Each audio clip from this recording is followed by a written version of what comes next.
Yeah.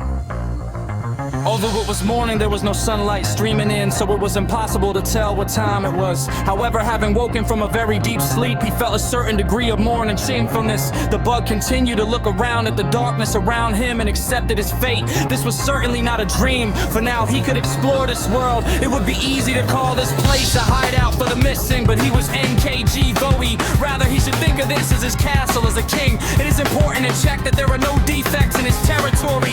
So the bug began to explore. It would be safe to head downwards. Just then the bug felt a faint light growing above, but it soon grew dark again. He heard a deafening roar.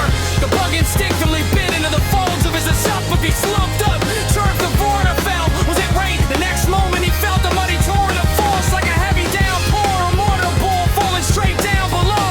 The strong current of water tried to tear the poor parasite that had waded into its folds. Insect resisted. It clenched its teeth, desperately holding on. It was swept away several times along the way. Each time it bit again to prevent being swept away any further. It was probably saw the stomach. The texture of the walls was different, so that's what a fun! An insect was relieved. The carton subsided, but flood control work had to be carried out as soon as possible. The insect searched for materials to build an ark in preparation for the next flood. As it made its way down the stomach wall, its head came into contact with the liquid. There was no particular smell, so it must be water. The muddy current it had encountered earlier was water its host had drank to quench its thirst.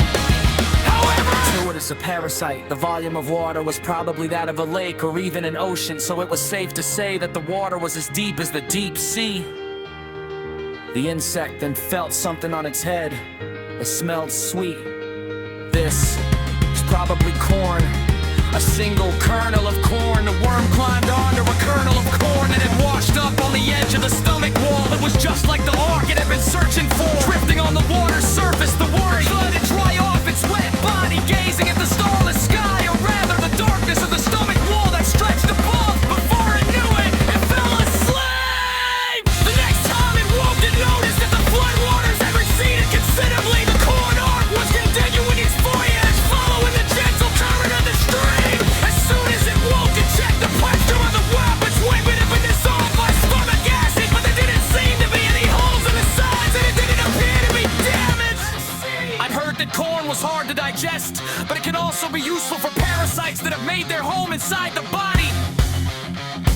The bug frowned slightly at the smell, which seemed to be caused by pancreatic juices if there was many, but continued on down the stream, being carried into the small intestine. The straight back at many sharp angles, making it impossible to get down. Along the way, it worried that it might hit a wall and wreck the ark. If it had retained its semicircular canals like humans, it would undoubtedly have suffered from severe motion sickness. But soon, at the end of the narrow stream, it could see a mighty river, and it's no mistake to say it could pale. Glowing lights were floating here and there, illuminating the wide river's surface.